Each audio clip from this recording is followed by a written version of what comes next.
The number one thing, I'm speaking to all the perfectionists out there who have incredible attention to detail that can get in the way. You don't have to be so polished. And I think this is the curse of AI, is that it makes everything too polished, too perfect, so that you can't even recognize the difference between posts and styles anymore. I had to do a lot of unlearning after my academic degree. I really learned to quote unquote dumb it down, not dumb it down, but to simplify and make your language accessible. But it's not just about that people aren't smart enough. People are smart, but they don't have the time to, or they don't even want to read these complex and business terminology, because that's not how we speak. So I would say to find a way of simplifying what you're saying. Welcome to the Pantrium podcast. Here, there's no fluff and no sales pitches, just real conversations. I'm your host, Christy Christensen, and at Pantrium, we bring together bold and curious founders and leaders to share their stories, their lessons they have learned, and the hard truth behind their success. We are all about challenging the status quo and explore fresh perspectives while focusing on what really matters: people. If you're craving deeper conversations, you're in the right space. So let's dive in. Alina, thank you so much for joining the Pantrium podcast. I've been looking forward to this session after we first connected and spoke at Stockholm FinTech Week. Yeah, me too. It was lovely to meet you there. It was awesome. It really was. And as you know, the first question I ask all of my guests is to introduce themselves with a fun fact. So, Alina, what's your fun fact? Okay, so my fun fact is that I'm obsessed with Los Angeles. That's my absolute favorite city because I meet some of the most interesting characters when I go there. First of all, I've happened to crash a few Golden Globes parties, some Hollywood parties, and those always lead to some pretty fascinating encounters, but also just the diversity of people there. I met this actor who's, I think, now in his 60s, and he made a goal for himself to have 50 characters with the name Berg. And this year he's reached 25 of those characters, and he's somebody I regularly have coffee with. That is fantastic. So how do you get yourself into these parties? Do you just pretend to belong, or? So I've always been a bit of a kind of chameleon, or as a journalist, I've learned to meet people from all walks of life. And I just happen to get into these situations because I'm quite curious. I have an eye for where things are at. So I usually know, like, okay, this hotel, that's where people hang out, or so forth and so forth. So research and curiosity. And fearless, I suppose, just going in there, just showing up, you know? Yeah, I think moving around a lot as a kid taught me to also adapt. And I think I bring that courage with me to my interactions, whether that's networking or, traveling or wherever I am. That's awesome. And I really want to hear more about this as we are kind of like deep diving into today's session. We're going to talk about your own journey and LinkedIn and storytelling, personal branding, and so on. But first, I want to hear about your own personal journey. You just said moving around a lot. Tell me more about your own journey. Yeah. So when I was 6 years old, my dad started an IT business. And this is when we, as a family, moved to London. And there I went to international schools. I went to a British girls' school, and then we moved back to Helsinki when I was 11. And then at 15, I actually got into a high school here in Stockholm. And it was in the inner city. It was an arts and social science school. I really wanted to get into the music program.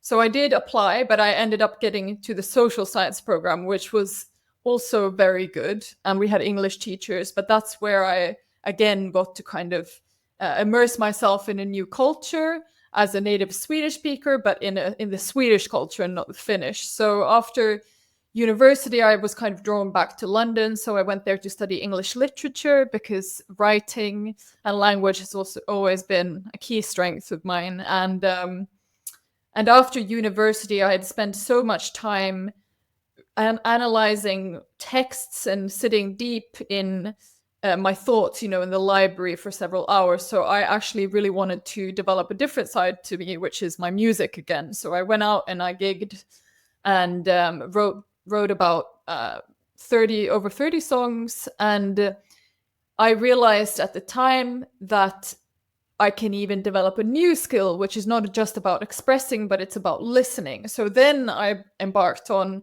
a journalism course back here in Stockholm. So I moved back to Stockholm, new journey, music production school, then journalism.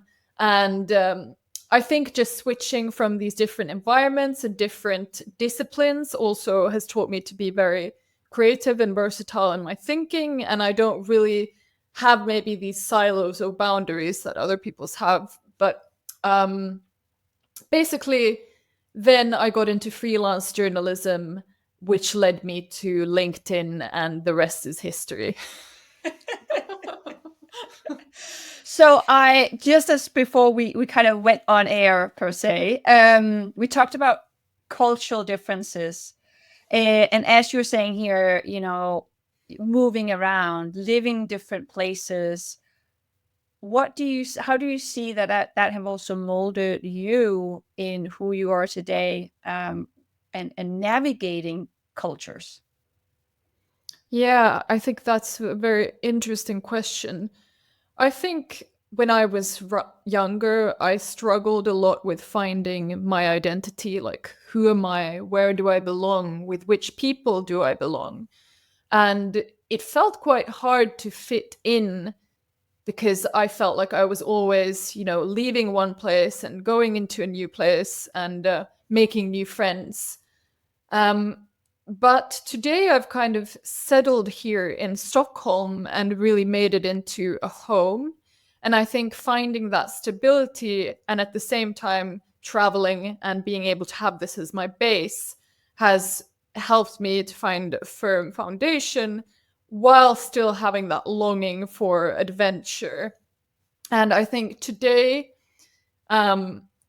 I feel like I don't need to fit in the same way into a certain culture because, our work landscape, the world is changing so much, and we need people who can think across these industries, across these borders. And there I've actually found through LinkedIn was the place that I found my voice, where I found that my differences can make me stand out, and that actually led to some really cool opportunities. And therefore, yeah, today I see it's like awesome to be a bit of a misfit.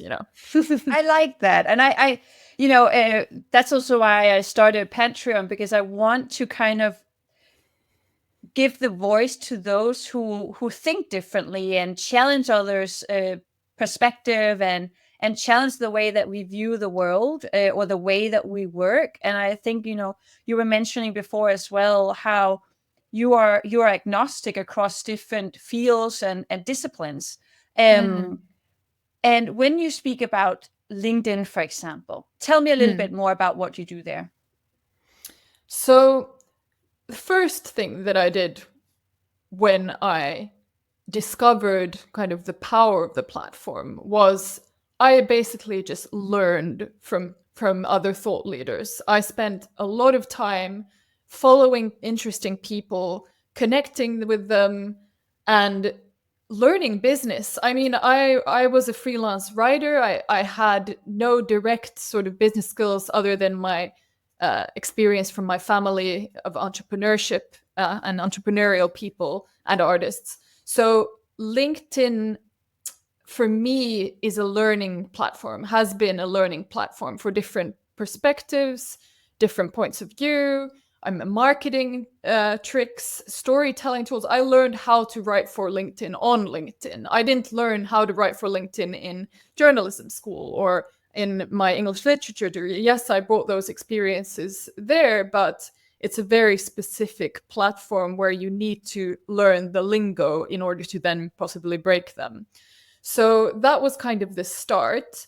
And when I learned that and noticed that there's a market for ghostwriting and helping leaders articulate their stories in a more powerful, genuine, inspiring way, that's when I was like, oh, wait, I can teach leaders this. Because they need that fresh perspective. They need somebody who can look at their stories from an outside point of view and be like, okay, this is what is interesting. Like, this is something you need to share. And they'll be like, oh, no. And I'm like, yes, come on, just try it. So eventually it went from content writing for nonprofits and startups to specifically targeting Nordic CEOs for innovative organizations and mostly scale-ups or fast-growing startups.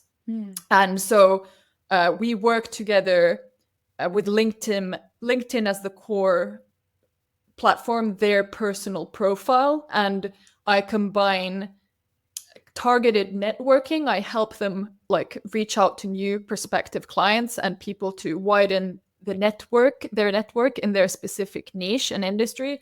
And then I help them to coach them in how to speak, how to tell their stories, and also help them with their writing for the platform. Yeah, I think this is so interesting. And I, for myself as well, and, being active on LinkedIn and when I see others, and I want to dive a bit deeper into what you mentioned there, that you have, of course, through your education with literature, I can't say that, literacy and journalism, how you, with your experience from that education, brought that into the work you do today.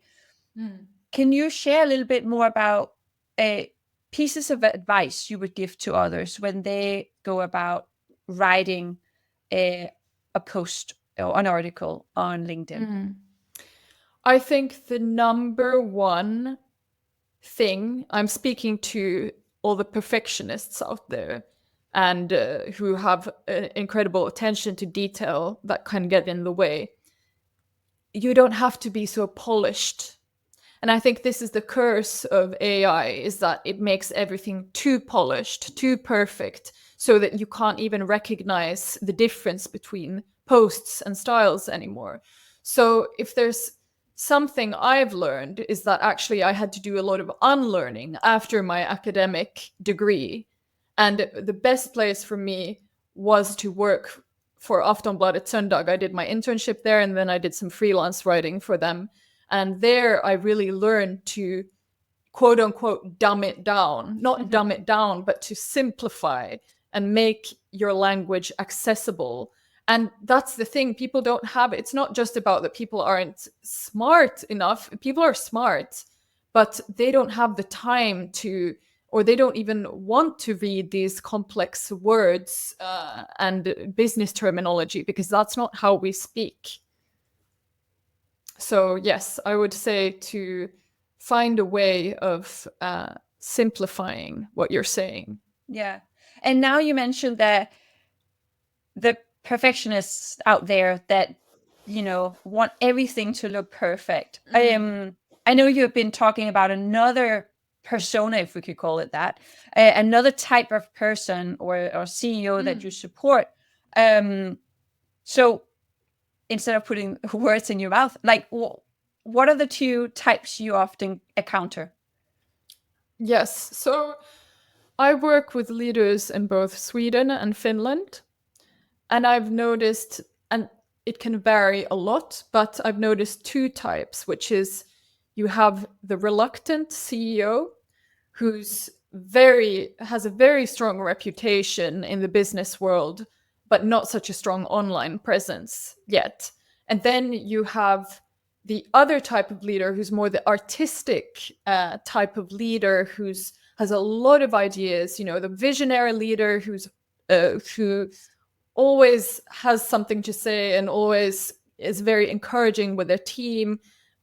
And so you get two different challenges here, which is that the reluctant, credible CEO is afraid to put their reputation on the line because they're not used to communicating on social media. Whereas the other type of leader, you need to find a way to refine and maybe cut down some things and refine the core message so that it doesn't get too muddled and too many messages going out.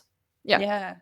And how do you so just again, like for some advice, if someone sit and they're like, okay, well, how do I actually even get to the point where I have stories to tell? And then I guess the next step would then be once I know I have a story to tell or a few stories to tell, to your point earlier, how do I then make sure I speak about it, talk about it, write about it in simple terms so it can be absorbed by the reader or the audience in the best possible way? Yeah. So here I think you have two options. Obviously, you can do it yourself and you can go through the hard work of learning it yourself, or you can get help. And I would say, first of all, if you're doing it yourself, then I would actually start by not writing for an audience, but I say this to a lot of people. Start by keeping a journal where you only write for yourself in the morning in a quiet place, no distractions, and you really just let whatever is on your mind come through. And if you make this into a regular practice, then you can improve like your self-awareness. You can improve kind of realizing, thinking like an artist, like creative. A creative, an artist, they have to create a lot of bad art in order to create good art. And you need to filter through that bad art by being consistent, writing every day until you get those diamonds. And in the same way, I think it is with a leader and their stories. A leader has many, many, many stories. And the second way is to get somebody to interview you and to bring out those stories, get help with bringing out those stories. And that's why I spend a lot of time on the interview part so that I can, as you know, you have also experience with this, but you need to ask the right questions in order to get the right stories as well. So sometimes it can help to get somebody else to ask those questions if you don't have the practice of asking them to yourself. Yeah, and I actually really like your idea of the diary. It's something that one of I've spoken to an earlier guest about, Stephanie. She also talks about, you need to just think about what you have experienced, the conversations you have had throughout your day, because that will be also inspiration for your content. Instead of sitting down and thinking, okay, I have a white piece of paper, I need to think up great things, instead of just almost to your point, do a diary on a daily basis on what have you learned or thought or spoken about. And then suddenly, to your point, you start seeing patterns or identify those diamonds, as you say. Yeah, and what's interesting is actually I've been able to look through old diary entries from several years ago where I've spoken in I from the I perspective. And then I've gone back and I've rewritten those into a you perspective. So instead of speaking to myself, I use that same wisdom and then I speak to my audience. And those have actually turned into some of my highest performing posts because I'm writing from a place of being relaxed, not worrying about what other people think, and then translating it, as you say, as we talked about, to make it simple for the audience to understand, and also relating to their specific challenges, which is the second part where more of the strategy comes in. I wanted to kind of just double click a bit on an earlier point you made about, everything looks also similar because of the use of Gen AI tools like ChatGPT. there's also which have been around for a while now, that you need to be authentic and be your authentic self. How does that play in with the work you do with your clients, and when it comes to personal branding and storytelling through channels like LinkedIn? Yeah, I think that comes down to learning to trust your voice and not having to rely on AI. You can use AI, and it's a really handy tool, especially when you're trying to be more efficient and you need help along the way to complete certain parts of your text or refine it and add to it or edit it. But I think like the best storytellers, they use the tools as a complement, as an enhancer, rather than relying on them to do the work for them. So I think that's why still learning the basic skills of storytelling and writing, and how to write a good hook, how to interview, how to listen, all these human skills are really just becoming, I think, more important. Yeah. I totally agree. And I'm curious because I myself, I've also been through a learning curve as I started out with Pantrium, the podcast, and the events. Like, how do you ask good questions? How do you, to your point, you just said, like, how do you create that hook? How do you write good content and stay authentic and all these things? You use your education and your background and your knowledge in the craftsmanship behind storytelling. What would your advice be to others, and also me in this instance? I'm super curious. How do you draft a good storytelling? How do you do it? How do you do that? So, first of all, and this goes back to my journalism background, which is that it's very helpful to have an angle in advance, like a very specific angle that you base all your interview questions on. Because if you don't have that angle, or that story angle, then you're going to be asking you very broad questions and attacking from left and right.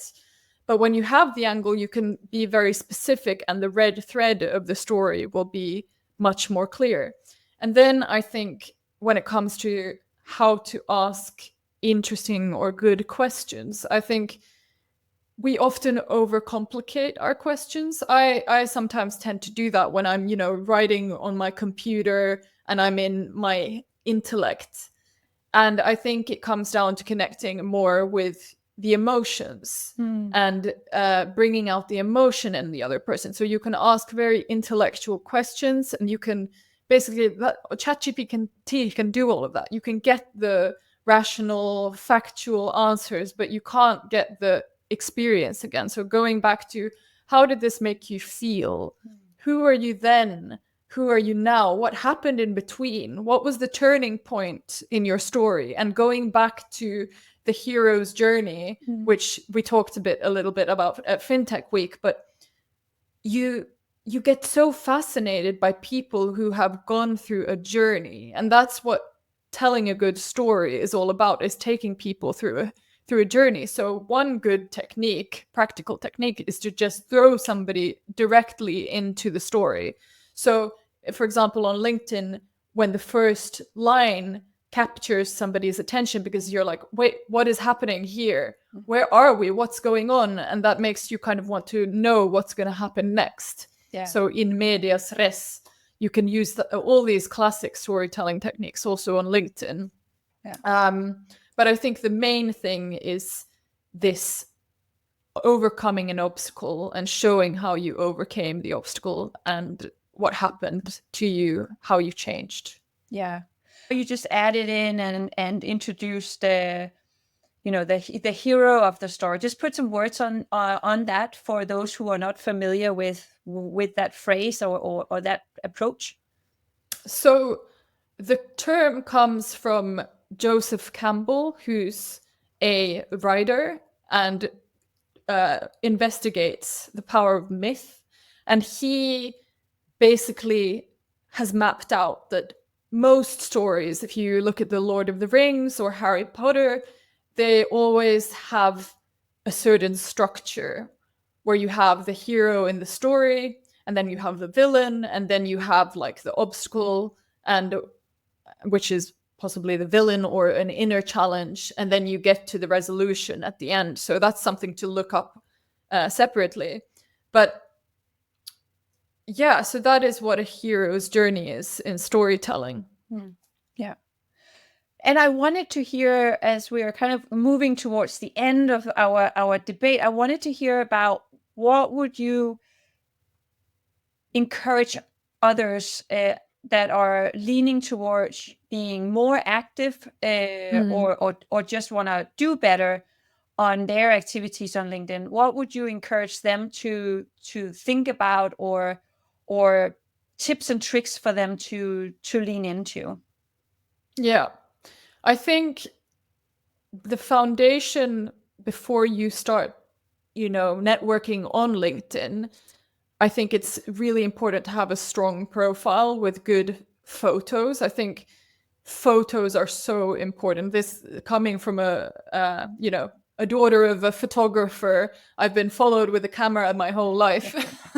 But so I'm very comfortable with being taken photos of, and also noticing the visual aspect. So having strong photos, a strong bio, and like something that really draws people into your profile is really important, because that's going to be able to open a lot of doors for you when you do start connecting with other people. So a little spring cleaning is needed first. A spring cleaning at first, but then I think, because storytelling is obviously a really important part, but then building relationships is the other part. So I would say if you have the right approach, you can, that's the beauty of LinkedIn, is that you can contact almost anyone, and your stories can reach, a high level leader, or, a celebrity, or anyone, depending on who you are and what you're looking for.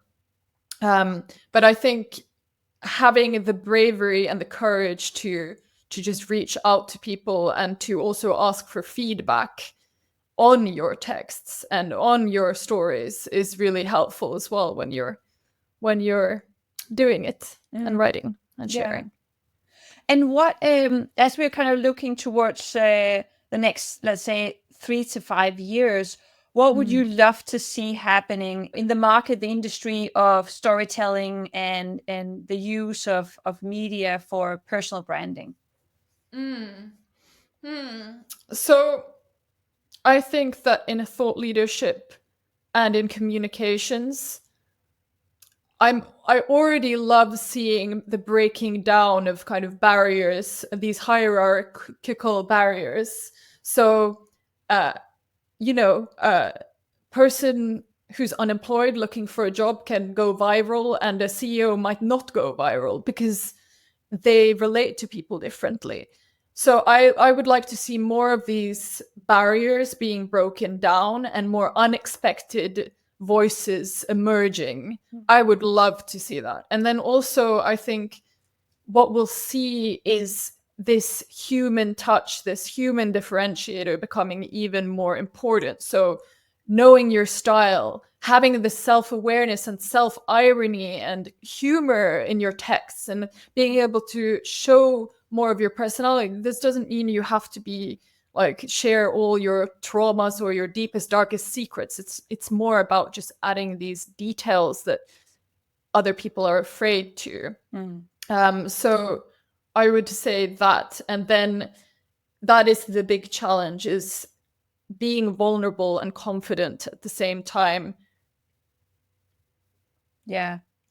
No, I think it's super interesting, and I'm also personally looking forward to seeing what happens in the landscape on this particular topic. And one thing that I would love to hear from you as well, because you're out and about, you have it on your t-shirt, you're curious. I want to hear, who do you follow, who inspire you and challenge your perspective? You talked about a little bit about it as well, as you kind of on your journey into LinkedIn, but who do you follow, who challenge your point of views? Yeah. So here I would have to say that I am reading a book by a business thinker called Gary Hamel. And he talks about innovation and how necessary it is, and how you need to really think outside the box and do things differently. So he's really inspiring. And I added him on LinkedIn and asked him a question about the book, and he responded. So it just goes to show that you can get in touch with many kinds of people. And then also, secondly, I have a sort of mentor called George, who's a culture tech entrepreneur living in Mexico. And he and I have regular WhatsApp conversations, and we go so much deeper than just, how to increase your revenue or how to get more clients or how to do this and that. He really challenges me to dig deeper into my patterns, my habits, my values, my desires, because when I start really digging into these, I start to understand how I operate as a solopreneur, as a self-leader, as a leader, and it makes me dig deeper into who I am and where I want to go, not just what is expected of me or what the culture says that you should do, and that encourages me to be a lot more creative and a lot more daring. And there's always another level or boundary to push. So that I have to ask, what boundary are you pushing at the moment? Anything that you're working on specifically? Yeah. So I think that in order for me to serve leaders even better, it is so important for me to work on my own craft and my own art specifically. So right now, I'm actually working on a book about my own life story. Nice. And this is really challenging me because as a ghostwriter, I get to, in essence, I hide behind the leaders a little bit, and I'm never seen. But when I work on my own story, I actually do that inner work that is required to become a really good storyteller. And so also I do music, and I'm getting more into music. And I think music and using your voice through singing is also another way of expressing vulnerability and strength at the same time. So it goes back to being versatile in my creativity and in my work, and sort of improvisation is another thing that I love to do in singing. And I think that really helps when I'm interviewing, as well as keeping my improvisational skills alive. Yeah. No, I can see a little bit of that as well in what I'm working on. It's really interesting to hear you say that. I know you mentioned your mentor a moment ago, but another thing I really wanted to hear from you is, through your own journey and through your own discoverability of like where your craft is taking you. What are some of those leaders or people who have made a lasting impression on you? Yeah, so I would mention here another mentor of mine who has been a mentor for a decade. And his name is Alan Jenkins. And he just retired, but he was the editor of the Observer Food Monthly. And I did 2 internships with him when I was living in London. And he was never a leader in a workplace for me in that sense, but he just sort of naturally became my mentor. And what impresses me most about him is, he's never above me. He never positions himself above me, but he levels with me. And I was a young woman with little experience, and he just saw an opportunity to nurture young talent, and has never, rejected a call, always answers my messages, always is there to read my texts whenever I want. And he has a very high bar as well. So he does not play nice when he's giving feedback, but that's exactly the kind of mentor you need in in combination with that kindness. Yeah. I love that. And I wanted to hear lasting kind of from our conversation here, what is your top 3 pieces of advice for the listeners? Top 3 pieces of advice. Number 1 is to have integrity in everything you do, and to put yourself in a position where you never have to compromise. I think that as a leader, I think many established leaders will have gone through many twists and turns and have had very many big challenges along the way. And I think the ones that really leave an impression on me are the ones who never compromise with their integrity. So that would be 1. Number 2 is actually that sometimes you should stop striving. Like, sometimes the best work, the best ideas, they come from taking a step back, going for a walk, going for a swim, like completely detaching from trying to accomplish something. And this, I feel like this is so counterintuitive sometimes when we're, living, and it's a luxury, basically. And it's a luxury that I try to cultivate into how I build my business and structure my life as a creative and as a business owner. And the third thing would be to, now I've been the one talking a lot during this podcast interview, obviously, but to listen more than you speak. And maybe you've heard this before, but I think oftentimes, especially when we're established leaders, the ego can get in the way. Sometimes not. When you're a really, really good leader, I think you have that service mentality where you want to put your people first, and you do that. And so listening is a really great tool to do this.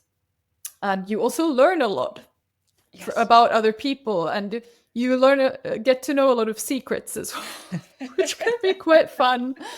So listening. The power actively. of the silence. Yes. I love that.